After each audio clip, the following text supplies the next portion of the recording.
Good morning and welcome to Escoffier Online today for pasta. Buongiorno everybody, we're gonna make some pasta. So you guys are ready? It's gonna be a fantastic dough, very simple. It's like one of the easiest pasta doughs possible. We're gonna use some all-purpose flour, some semolina, some oil, and eggs, and some nutmeg and some salt. So let's get started right away because when we have the dough ready, I'm actually going to make ricotta filling, very simple ricotta filling. And then with the filling, we're actually going to fill some ravioli. So this is going to be kind of a very quick webinar today. So we're going to move right over here to this beautiful cutting board. We have flour. The recipe we posted is double, so this one is only about 7 ounces of all-purpose flour. We add to that about an ounce of semolina. The semolina is a ground up durum wheat. It gives the pasta dough a little bit more of crispiness, a different texture. So this one actually works out really well. Then we have some salt.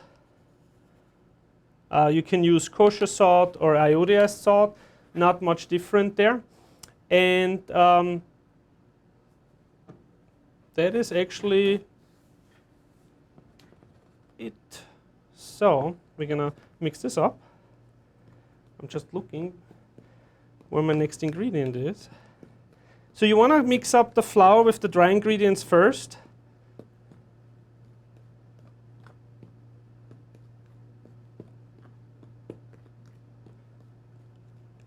Just so that there's no weird clumps later on. And then you want to actually make pretty much like a tower here. And you want to build a well.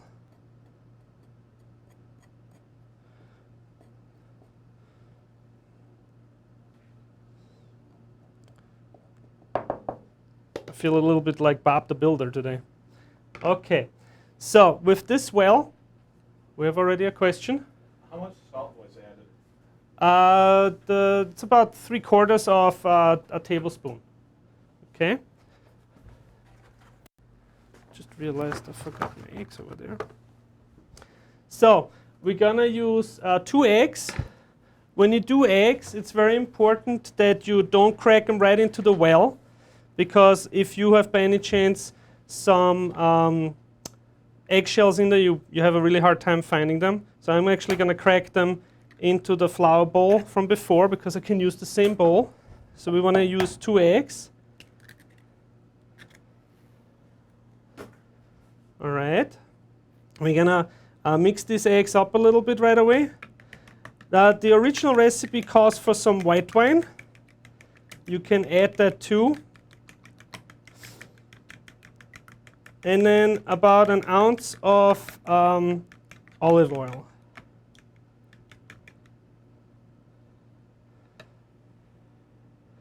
So we're going to put the egg in here. Okay. And then about an ounce of olive oil. You can see this is already getting really tight, so we're going to have to add a little bit of flour already. This is the beautiful thing about making pasta by hand. You mix this up so it gets a little bit more stable. Add the oil slowly. This eventually is going to make a mess. But that's the beautiful thing about cooking, right? We're allowed to make messes in the kitchen. This is why you always want to have somebody else clean up your kitchen, right? So as you can see, I'm working more and more flour in here. I'll try to keep the well dough going. All right, about an ounce of olive oil. Don't forget, I'm only making half the recipe. So the recipe on the computer said 2 ounces. All right. So what I can do is now add some more flour to it. Yes, we have another question. When would you add the white wine? Oh, at the same point of the oil and the eggs. So you want to do all the dry ingredients at once, and then you want to add slowly your wet ingredients. And as you can see, now the wet ingredients kind of took on as much flour as it can. It gets very clumpy. And at a certain point, you might feel more comfortable just using your hands. I'm trying to keep my hands here clean as possible.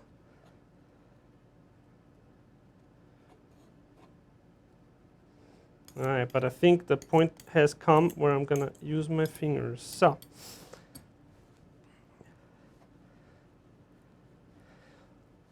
in the kitchen, you always want to keep one hand clean so you can pick up the phone.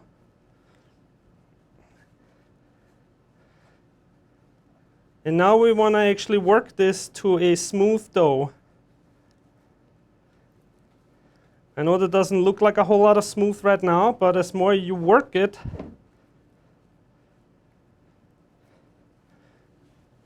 the smoother it gets. And the dough takes on as more flour as it needs until it's saturated. So if it's too much, your dough is going to get brittle, but you would realize that. So here we go. Get a little bit more dough up here, and a little bit more flour. Get some of that stuff off my hands. We have another question. Can you use whole wheat flour? Can you use whole wheat flour? That would actually change the recipe of the pasta dough, and I would definitely find a whole wheat pasta dough recipe because you can't just exchange the flour because it has a different gluten and it's going to stretch differently and so forth. So as you can see, I have a lot more extra flour here because I cut down on my eggs and on my oil. But more flour is good because we're going to need it later on for rolling out anyways.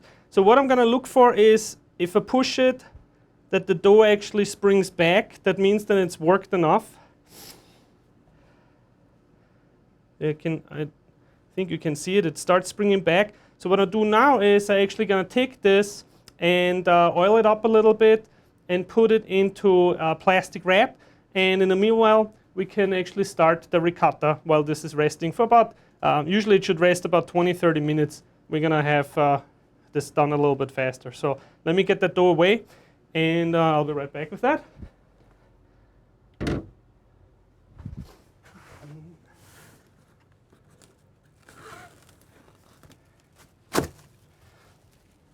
So all I did here was put a little bit, dipped it literally a little bit in oil. So you can see, you see the oil in here. And now I'm just going to put it aside and start my ricotta.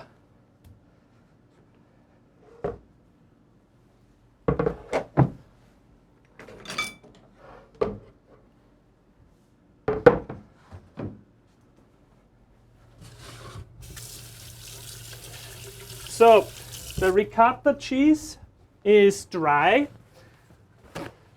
It's an Italian cheese, mostly used for lasagna and filling raviolis. So we're gonna have a mixing bowl here. So for the ricotta, I have fresh dry ricotta. Ricotta. It's very good also in cakes. As substitute for sour cream, you can use it. As I said, for also the cannoli filling is made with ricotta. There's like kind of a little bit of a sour flavor, not quite cream cheese consistency. We have some nutmeg. I'm gonna be careful putting all of this in. I was a little bit. Nutmeg is yummy. Then we have some fresh ground pepper. If I get the lid off, here we go.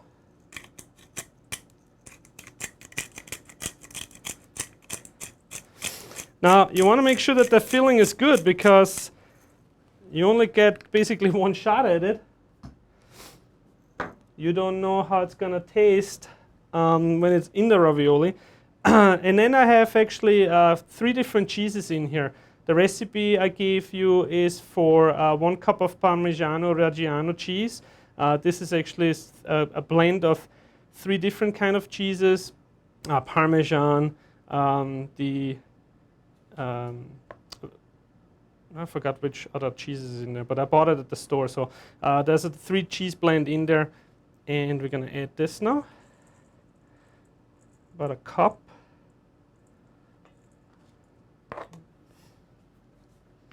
And for a little bit of zest, for zing, we actually put a little bit of lemon zest in there.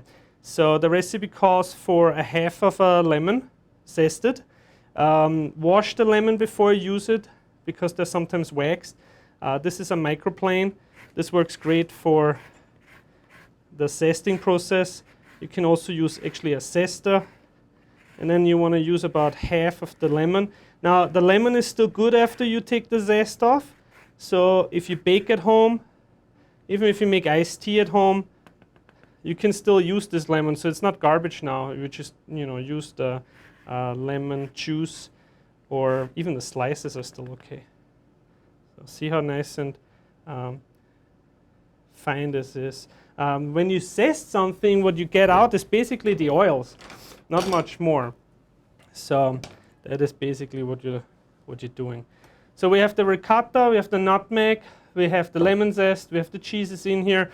Now before I add the egg, because some people are funky about tasting stuff with egg, I'm going to mix it up and taste the filling, because you probably don't want to taste anything with a raw egg in there. Try to get this in a habit of tasting products before you cook them, or before they go in, especially in a filling, even also in pastries. If you make like buttercream fillings, make sure you taste that buttercream before it goes on the cake or in the cake, because it would be a shame if it doesn't taste good. Now, one thing I forgot to add here is a little bit of salt. Now, I don't want to go directly from the box, because if I do the box thing, then maybe somebody pushes me, then I have a whole lot of salt in here. So I'm going to put it first in my hand or on a container, and then sprinkle it in there, and then I do that to taste. I'll mix it up one more time. You could put a little bit of different spices in there, obviously. Maybe some herbs would be good too.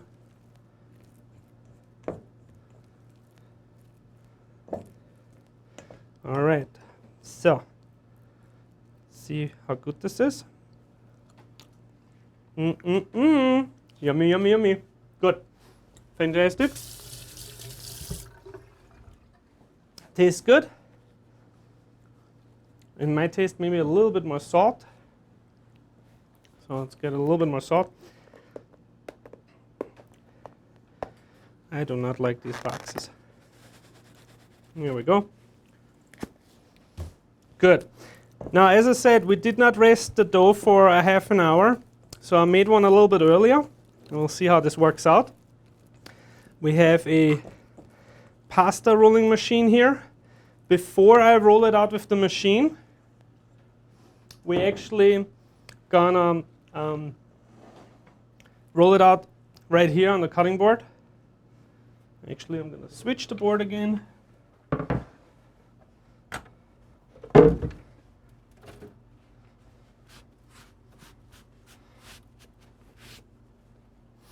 Because I already have flour on this board. Makes the most sense, right? So I don't make everything dirty. I have my dough. And it's oily, right? Because I put oil on it. See?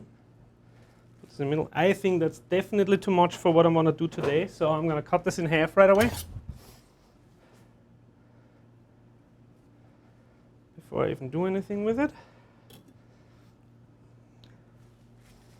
Okay, so I'm going to work it a little bit.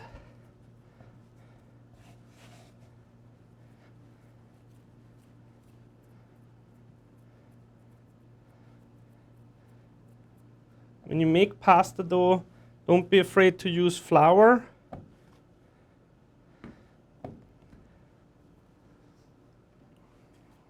That's how it holds it all together. So I'm going to roll this out a little bit. I want to make it in a form so I can actually get it into my, into my pasta machine. So it's more a rectangular form than square. So when you do pie crust or something like that, you kind of always roll from the center out, right? In this case, I'm literally going all the way to the top and to the bottom. I'm not going sideways because that really would not make any sense. So then I flour this up a little bit more. And we're going to our hand cranking machine. Pasta machines are fun. You just have to remember in which way to turn. You want to set it on the highest setting, which is 7. Most pasta machines run like that.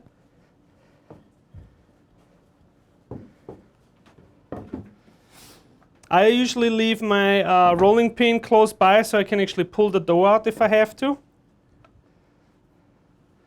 See, I already cut this way too big, so I'm going to trim the sides off a little bit. So this works a little bit better. So a little bit more flour.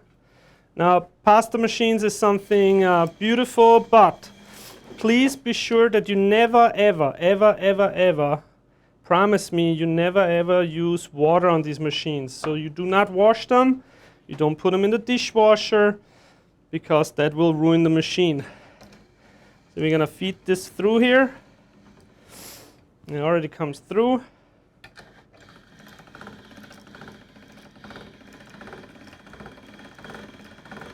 So this is on a 7. See how big this gets right away? So if you know that this is already too big, trim it off. You know? We will need 2 sheets for the ravioli. Oh. Set it. If you're gutsy, you can go 2 more. So we set it on a 5 now. We want to get to a 2. That's usually a pretty good setting. Add a little bit more flour if you feel like it. And feed it back into the machine. Dun, dun, dun. If the machine doesn't take it, that means it's just usually too thick. Oh, look at this. I feel like an Italian chef right now. No offense. So we went from a 5 to, let's do a 3 first because it gets really thin now. And I'm actually cutting 2 pieces now. Alrighty. Should have just gone right to the 2, huh? Alrighty. Let's see if it takes it. Now it's the tricky part because you can see that dough is getting really thin and it dries out very fast too. So we have to work fairly quickly now. Beautiful. Look at that sheet. I could have not done it any better. Oh wait, I did do it. All right. See, this is see-through. I love that. Because we don't want to have too much emphasis on the dough, right? There's really not too much to the dough. Now some restaurants, they use spinach or squid ink to make it dark. This is actually perfect. So we're gonna work rather quickly now and actually make our raviolis and fill them, because I have 2 fantastic sheets here. What you can do is, to avoid that the dough dries out, you can do that with a lot of other doughs like wonton skins and so forth. You can actually take just a little bit of wet towel, okay, to cover it up. All right. Any guess what this is? No, it's not vanilla milk. It is actually 1 egg beaten with 2 tablespoons of water. This is our egg wash. We need that. Now, there's ravioli makers, they are gonna just brush the whole sheet. Just do it like this.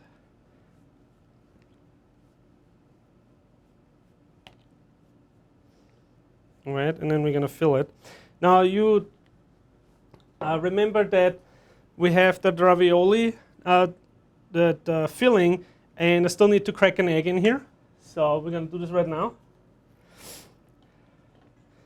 I'm cramped here for space a little bit. Crack the egg first in a different container. You do not want to crack this in with the shells in right away.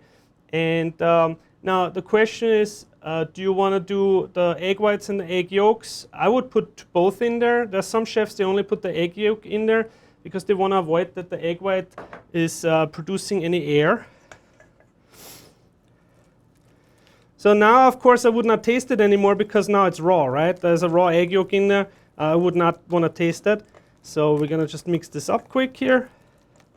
And as you can see, this is why it's so important that the ricotta is dry, because if that would be moist ricotta, which looks a little bit more like mascarpone or sour cream, that would be so moist and so wet, it would not hold shape. You can also preform and put them in the freezer with an ice cream scooper, with a small one, if you want to do portion control, but this is actually perfect. So again, I would not taste this now because there's raw egg in there. We have a question? Where can we find the recipe? That should be posted on the blog. If not, then it will be. The recipe. All right. Now we're going to put the filling onto the ravioli. Guys, I'm shaking. You know what that comes from? That comes from 9:30 in the morning cooking for with you guys and not having enough coffee. So this is why it's important that the chef always gets coffee in the morning, right? All right. Oh, I have to be careful. I'm getting a little bit too huge here with my ravioli because I have to make sure that I actually can tightly seal those. And there's many different techniques actually how to seal those.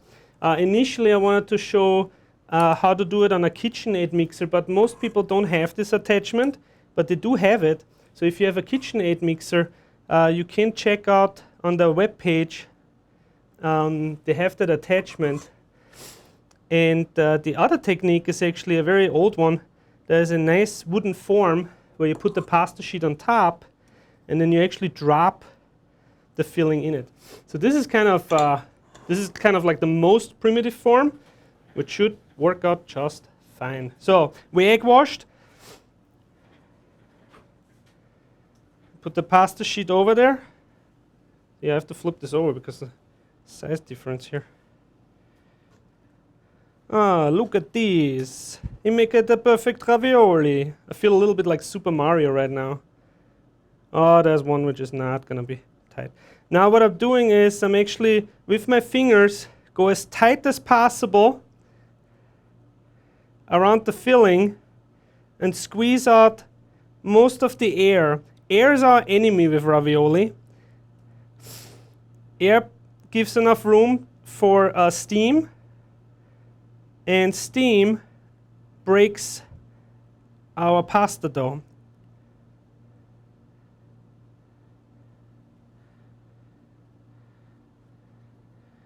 So, and the last step, well, besides cooking obviously, cooking is fairly easy. I would put those in the freezer, or you put them in the cooler, let them rest a little bit. But then eventually you want to cook them in boiling salt water. Oh, look, they're ripping open there a little bit. So there's two. They're not so pretty. All right, looks like we maybe have cut this a little bit too thin. We'll see. Okay, here we go. A nice little pattern.